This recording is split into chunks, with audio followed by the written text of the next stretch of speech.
अस्सलाम वालेकुम जी। आज का हमारा टॉपिक है गेन, पावर एंड एम्प्लीफिकेशन। यानी लेजर में हम देखेंगे गेन से क्या मुराद ली जाती है, फिर गेन जब पता चलेगा तो उसी से फिर पावर को डिस्कस करेंगे। तो गेन और हम देखेंगे कि किस चीज को गेन का नाम दिया जाता है। तो गेन, पावर एंड एम्प्लीफिकेशन की मैंने टाइटल बनाया है। जब कोई एक्टिव मीडियम इन्वर्टेड स्टेट में होता है यानी पॉपुलेशन इन्वर्जन अचीव हो चुकी होती है, तो एक ऐसा फोटॉन जिसकी अप्रोप्रिएट एनर्जी है, यानी जितनी एनर्जी मेटास्टेबल और ग्राउंड स्टेट के डिफरेंस की है, वो स्टिमुलेट कर देता है अब आपके पास, और एमिशन होती है कैस्केड ऑफ फोटॉन्स, यानी एक जैसे फोटॉन जो जितने भी एटम पॉपुलेशन इन्वर्जन में थे वो सारे एक साथ नीचे आते हैं। तो अब आपके पास इसका मतलब ढेर सारे फोटॉन निकले बाहर, तो इस अमल को हम एम्प्लीफिकेशन कहते हैं। अब जो स्टिमुलेटेड एमिशन है लाइट का लेजर के अंदर, वो फोटॉन पैदा करता है जो एग्जैक्ट उतने ही एनर्जी वाले, उस एग्जैक्ट कॉपी होते हैं इनपुट फोटॉन की। यानी जितनी एनर्जी आने वाले फोटॉन की है, उन सब निकलने वालों की भी एनर्जी इतनी होती है, इन फेज होते हैं और सब के साथ एक साथ अमिट होते हैं। तो आपके पास जो इनिशियल फोटॉन है, आप उसे इनपुट सिग्नल के तौर पे देखें। जो एक्टिव मीडियम है उसे क्वांटम ऑप्टिकल एम्पलीफायर, और जो इमर्जिंग लाइट है उसे हम एम्पलीफाइड आउटपुट के तौर पे लेते हैं। अच्छा जी, तो अब गेन क्या होगा फिर?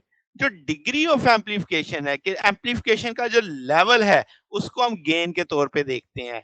और इससे आपकी इंटेंसिटी इंक्रीज कर जाती है, जो लाइट बीम पास करती है जब एक्टिव मीडियम से, यानी एक्टिव मीडियम पास करने के बाद जो उसमें इंक्रीज आती है इंटेंसिटी में। तो हम इसे कैसे डिफाइन करवाएंगे? सादा-सादा सी डेफिनेशन है कि जो अमाउंट ऑफ स्टिमुलेटेड एमिशन होती है फोटॉन की, जो जनरेट होती है एक यूनिट डिस्टेंस में, उस अमाउंट को हम गेन के तौर पे लेते हैं। गेन का टूल अगर आप देखें तो डी आई ओवर आई, यानी change of intensity divided by original intensity पर डी एक्स, यानी जो डिस्टेंस उसने ट्रेवल किया होगा। तो अगर हम इस फार्मूले से एक जनरल डेफिनेशन बनाना चाहें, तो हम क्या कहेंगे कि आपके पास amount of stimulated emission which a photon can generate as it travel through a certain distance, given distance. ठीक है? तो अब आपके पास मिसाल के तौर पे अगर कोई आपसे कहे गेन 2 सेंटीमीटर 2 पर सेंटीमीटर है, तो इसका मतलब वो फोटॉन 2 एवरेज स्टिमुलेशन पैदा करेगा, स्टिमुलेटेड एमिशन पैदा करेगा, जब वो कितना डिस्टेंस तय करेगा? 1 सेंटीमीटर का। तो ये इसका गेन से मुराद ली जाएगी। तो अब ये जो गेन है, जाहिर सी बात है मीडियम के अंदर से चलते हुए उसने पैदा करना है, डिपेंड करेगा एटम कौन सा आप ले रहे हैं, फिर ट्रांजिशन पे डिपेंड करेगा, एनवायरनमेंट पे डिपेंड करेगा, जो लेजर के यानी इनसाइड द लेजर होगा। अब आम तौर पे जो लेजर मटेरियल होता है उनका गेन बहुत थोड़ा होता है। क्या मतलब?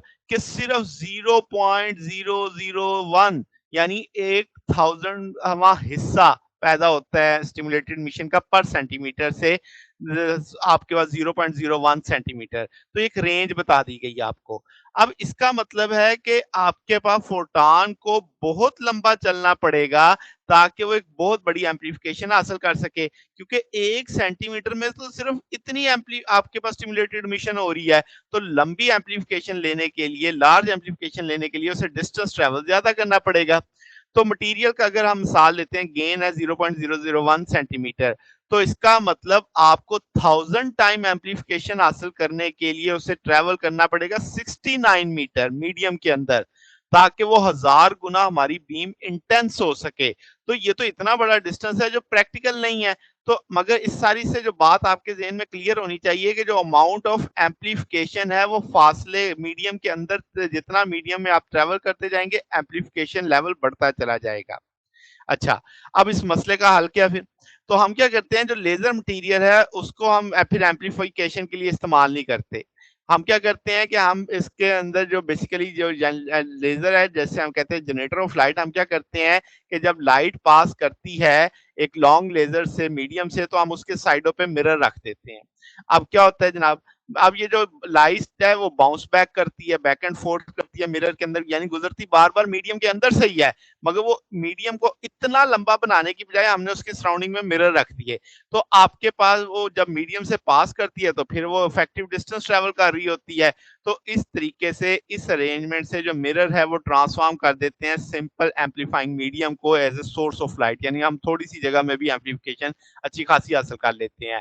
तो पॉपुलेशन इन्वर्जन तो बुनियादी शर्त है एम्पलीफिकेशन के लिए, मगर वो अकेली शर्त नहीं है। अब इसका मतलब स्टिमुलेटेड एमिशन को करने के लिए अब आपके पास कुछ और चीजों की भी जरूरत है, जो ताकि आप बकायदा एक अच्छी इंटेंस बीम हासिल कर सकें।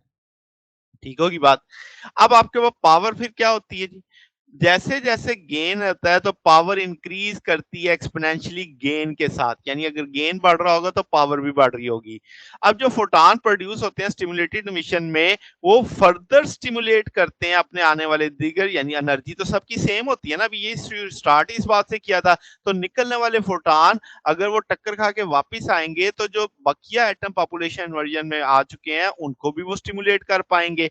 तो इसका मतलब एम्प्लीफिकेशन फैक्टर को अगर हम ए से जाहिर करें, जो उसकी पावर है पर जो लेंथ से पास करते हुए मीडियम से उस लेंथ को एल ले लें, गेन को जी ले लें पर यूनिट लेंथ, तो आप लिखेंगे A is equal to exponential G L. तो एक्सपोनेंशियल का मतलब होगा यानी गेन आपका एक, अगर हम पर सेंटीमीटर लेते हैं प्रोड्यूस जो एम्प्लीफिकेशन होगी वो 2.272 होगा एम्प्लीफिकेशन फैक्टर 1 सेंटीमीटर के बाद। तो इसी तरीके से 5 सेंटीमीटर के बाद 148 हो जाएगा वो आपके पास। तो इसका मतलब क्या हुआ कि आपके पास, जैसे मैंने शुरू में कहा कि लेजर्स का गेन तो लो होता है, मगर उनकी जो एम्प्लीफिकेशन फैक्टर है वो डिस्टेंस के साथ-साथ बढ़ रहा होता है। अच्छा, अगर मैं कहता हूँ गेन 0.05 पर सेंटीमीटर है, तो जो आप इसका एम्प्लीफिकेशन फैक्टर ए निकालोगे वो 1.0513 होगा 1 सेंटीमीटर के बाद, 1.284 होगा 5 सेंटीमीटर के बाद, 1.6487 होगा 10 सेंटीमीटर के बाद। तो ये एक्सपोनेंशियल इंक्रीज जो है ये सस्टेन नहीं कर रही, इनडेफिनेटली नहीं होगा, यानी मुसलसल नहीं होगी। क्यों? क्योंकि जो गेन है वो मुख्तलिफ चीजों पे डिपेंड करता है, पीछे मैं बता के भी आया था, लेजर मीडियम पे डिपेंड करता है, जो चेंजेस हो रही हैं पॉपुलेशन वर्जन अपर और लोअर लेवल पे, और जो फ्लक्स है फोटॉन का लोअर लेवल पे जो बढ़ रहा होता है, उन सारी चीजों पे डिपेंड कर रहा होता है। अच्छा, अब जो नॉर्मल वैल्यू है गेन की, जैसे मैंने कहा था वो यानी स्मॉल सिग्नल है गेन का, तो गेन जब लाइट को आप एम्पलीफाई करते हैं वो स्टिल वीक होता है, यानी बहुत सारे एटम आपके अपर लेजर लेवल में रहते हैं, तो एम्पलीफाइड जो पावर है वो बढ़ जाती है। मतलब गेन आपका कम हो रहा है मगर पावर आपकी सैचुरेट हो चुकी है, तो उससे ज्यादा यानी पावर नहीं बढ़ रही। क्यों? क्योंकि एक्साइटेड एटम जो प्रोड्यूस करते हैं स्टिमुलेटेड एमिशन वो उतनी तेजी से नहीं कर पा रहे जितनी तेजी से होते हैं। यानी सादा लफ्जों में कहा जाए, जो इनपुट लाइट है वो आपके पास स्टिमुलेटेड एमिशन जो अवेलेबल एटम है अपर लेवल पे, वो अब आपके पास यानी उसको कर रहे हैं, मगर आपके पास पावर फर्दर इंक्रीज नहीं हो रही। यानी स्टिमुलेटेड एमिशन तो चल रहा है, गेन आपका चल रहा है, मगर पावर फर्दर नहीं बढ़ रही। अच्छा, अब एम्पलीफायर क्या होगा कि एक रॉड शेप लेजर मीडियम को हम कहेंगे जिसके एंड्स पे मिरर लगा दिए होंगे, वो एक एम्पलीफायर के तौर पे एक्ट करेगा। जो लाइट बीम होगी अप्रोप्रिएट फ्रीक्वेंसी वाली, जब वो उस पे गिरेगी वो सिमुलेटेड मिशन को ट्रिगर करेगी, एम्पलीफाइड आउटपुट आएगी जो दूसरे एंड से। अब ये एम्पलीफायर हम यूज करेंगे लेजर की पल्स की पावर बढ़ाने के लिए हायर लेवल पे, और एम्पलीफाई वीक सिग्नल को इन फाइबर ऑप्टिक्स कम्युनिकेशन सिस्टम वगैरह में इस्तेमाल करने के लिए इस्तेमाल करेंगे। तो ये चीज हमारे पास है। अगर आपको इसमें कोई बात पूछनी हो, डाउट हो, तो नीचे कमेंट्स में पूछ सकते हैं। वीडियो अच्छी लगी हो तो वीडियो को लाइक कीजिएगा, दोस्तों के साथ शेयर कीजिएगा, चैनल को सब्सक्राइब कर दीजिएगा। अब तक के लिए इतना ही, बाकी इंशाल्लाह फिर नेक्स्ट देखेंगे। ओके, अल्लाह हाफिज।